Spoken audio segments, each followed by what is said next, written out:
In this video, I'm going to show you my method of growing sweet peas. I did it for the first time last year and it was just so simple and easy.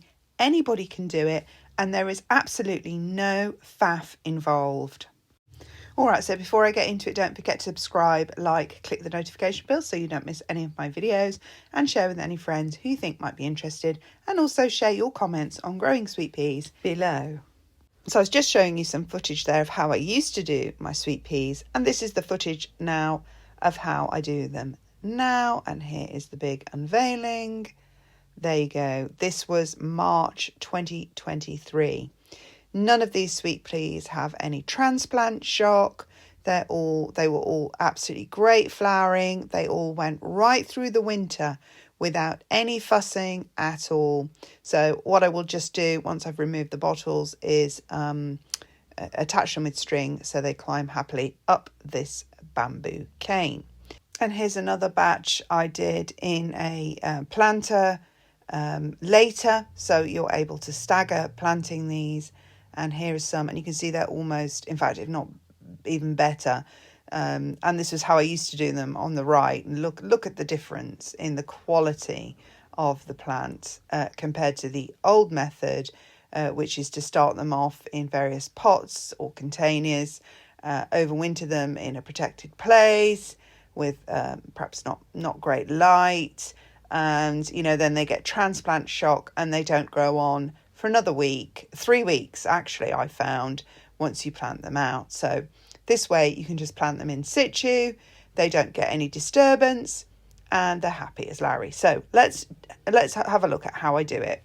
So you'll need a teepee of some kind, some garden twine, and some cloches. Now don't panic, you don't have to go out and buy expensive cloches. I'm just going to use some bottles. So cut to autumn 2023. This is me planting them for flowering in 2024.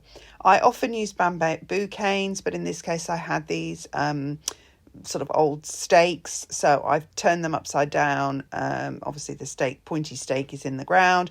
Hammer them in a bit. Here's another example of just some I've done on a pot. There's nothing special. They'll all be covered in sweet peas soon enough. Some string, I stagger some string all the way up. This one needs refreshing as well. So I will be doing these. The great thing about this sweet pea planting method is you don't have to do everything in one day at a certain time of year. I just do them as and when I can find the time between now and say February next year. So it's a great little job that you can stagger, but you can eventually have a lot of sweet peas throughout the garden without sort of feeling as if you put in that much effort. So I'm starting off with some really good fertile compost here in my new raised bed next to my greenhouse. And I'm just making sure, even though we've just had a little bit of rain today, I'm just making sure that it's really nice and wet, because this is the last time really I'm going to attend to these sweet peas unless we have a super, super dry period for weeks and weeks. Otherwise, I am just not going to be paying any attention to these sweet peas. Once they are sown now, that will be it until I remove the bottles in spring. So these are just 3 ordinary drinking bottles. You take the lid off, you don't want the lid. Take the label off, you don't want the label. And then you kind of have to sort of crush it a little bit on one side to get a hole. Once you're able to get a bit of a hole in there, you can put the scissor blade in, and then you can sort of easily cut round the bottom. You just want to take the little bit you need room for the sweet peas to grow, because you don't know how long they're going to have to be under here depending on the type of winter we have. So repeat that with all the bottles that you're going to need. So just do the other bottles. You don't need to poke any holes, because you're going to use the top hole where the lid was as the vent and kind of where the moisture is going to get in. I'm just going to show you the seeds that I collected from last year. I'm not going to be using these seeds on this wigwam. I'm going to be using a packet I bought because I want to test out the quality and the colours of a new variety, and that's this variety here, because I'm also growing some phlox, and there was one other thing, I think some snapdragons, bridal snapdragons, apple blossom snapdragons, and bridal phlox to go with these sweet peas, because I want to see how well they go together and if I can get them to flower at the same time. So you can see I obviously don't have as many from the packet as I've my own collection, but there's enough. It is a decent amount to get up this wigwam here. So I just want to be more careful, that's all. I don't want to sort of lose any or be cavalier with any of them. So as you can see, what I'm doing is I'm just using my finger to create a little divot in the compost. It's about 1/2 inch, not that deep, but you also don't want it on the surface, although I've had them self-seed actually on the surface of the soil. But just a little divot so you can get them covered up, but don't cover them up yet because you need to be able to see where they are, where you're going to have to cover with the bottle.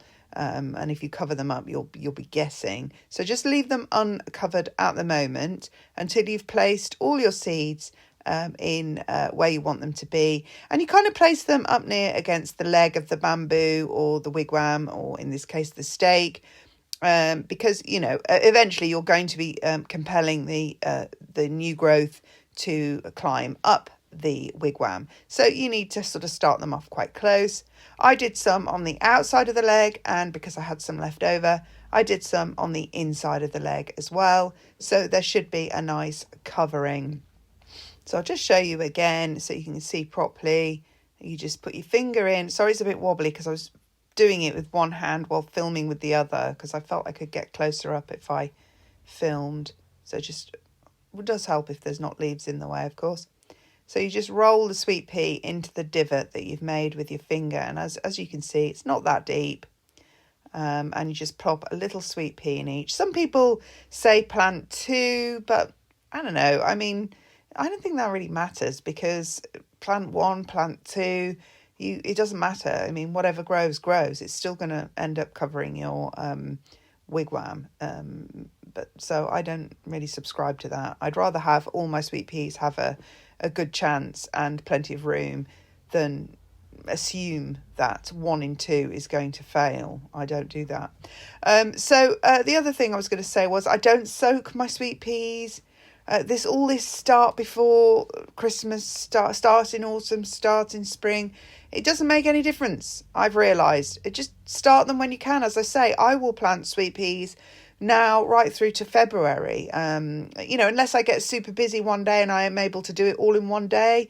But the truth is I get bored doing the same job over and over. So I'm much happier doing it this way as and when I feel like it. So this is the first lot. And then, of course, I will refresh my pots when I get a chance and do those pots. And then when I've done my borders, I will most likely plant some in the new borders that I'm putting in the garden later. And I will do it sort of all the way up to probably really January, actually. February's maybe leaving it a bit late. Depends, of course, on your climate. If your climate is much colder and you have much harsher winters, you just remember that the sweet peas will really only survive down to -4, 5.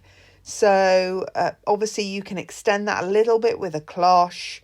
So just think about that. You might want to start yours a little bit later than I do mine. So say, for instance, I don't know. I mean, I am just making this up right now. But if you're in Canada, I don't know, you might want to wait until your frosts are not as hard. So you'll have to work those timings out according to your own climate, but you can obviously still do them, and you can still start them early with this cloche method. I should call it the Jill Bretherton method, shouldn't I? Because I've noticed there seems to be this trend of people laying claim with their name to certain sort of common sense gardening methods that probably everyone else has already been doing anyway. But I haven't seen anyone doing this, so I'm going to call it the Jill Bretherton sweet pea method. Maybe not. Okay, so there you are. Then once you know, you can sort of make a mark with your bottle, your cloche. Then you know where your peas are, so you can cover your sweet peas up. And then I use my finger to create a bigger trench, just so I can bury the bottle down a bit, anchor it a bit. And then eventually I will tie it onto the wigwam leg also with string, just to, obviously winter's coming, there's going to be wind, there's going to be all sorts of things happening, harsh rain, and you don't want it coming off. So as you can see, just use my finger to just make a deeper trench to anchor that bottle in. Cover the peas back over now that you know where they are and where the bottle's going. You can do that. and then wedge them in, and then also use the soil to backfill a bit like you would, if you're transplanting the seeds as well. So you don't need to see me do all these. I'll speed this up. All right, so that's them done. And all I have to do now is tie the string on, which is a pretty easy job, but I'll just quickly show you. Actually, I did just water it one more time as well, just to make sure there was plenty of moisture inside the bottle to create that kind of nice greenhouse condensation effect. So this is probably pretty much the last time I am actually going to attend to these sweet peas at all, unless some particularly unusually harsh conditions come. Obviously label it. I even label it if they're my own, but these obviously being a variety that I'm testing, I've put the packet inside the greenhouse facing the bottle, so I know every time I come out exactly which sweet peas these are here, and then just tie them on. I mean, again, not rocket science. Just the lower the string, I've done it a little bit high here. You should try and also I didn't backfill this one because I almost forgot my own method, since it is actually the only second time I've done it. So it does help to sort of tie the string lower. And the other tip, which I realised as I was tying these, is tie each bottle as you go, because I had it quite cluttered with the bottles here, and I would have had a lot more space as I'd gone along if I hadn't had all the bottles in place. Don't forget to backfill it. I could do that in a minute, but I forgot to do it here. All right, so just to recap, you can start any time now. November's a good time to start, even right through to January, probably in the UK is probably the latest, because you need to give them time to green up. You don't need to soak them before you plant them. And you're going to avoid all the problems you get with transplant shock. Transplant shock, which is when you obviously transfer it from your pot to the ground where you want it to grow, or the pot where you want it to grow in the spring. Transplant shock, I have found, can hold back your sweet peas as much as 3 to 4 weeks. And well, they will just sit limply in the ground wondering what's just happened and what they should do about it. And, it can lead to some quite unnerving moments where you think they're actually not going to grow. They do, but you lose all that time. So this here was how I used to do them. And I must admit, I was so delighted when I first used to do them like this, and they would come up in the winter. I think this was like January, February. But I had no idea that these were pretty leggy and weak and pathetic. Actually, they gave me a great crop of sweet peas. So don't despair if you have done them like that. And this was them, in fact. But, there is more than one way to do things. But at the end of the day, it was easier when I discovered this other method, because when you're growing as many plants as I am, you need to find ways to simplify it and make it easier. And of course, this way, there was no potting on, no transplanting, none of that. They were just sown where they were to flower with a cloche. And as you can see, this was one of the containers that I did. And then I just, when I know the worst of the weather is over, I can just, cut the cloche off. And at this point, of course, spring is here. So they just rambled on, and there was zero. Some of them got eaten by slugs and crowded out by weeds. But, that's why you plant as many as you do. This container eventually, obviously, all the sweet peas overtook, and it did a great job. So I'm not worried about a couple of losses. You will get that. Don't panic. But yeah, so I think this is my method going forward now.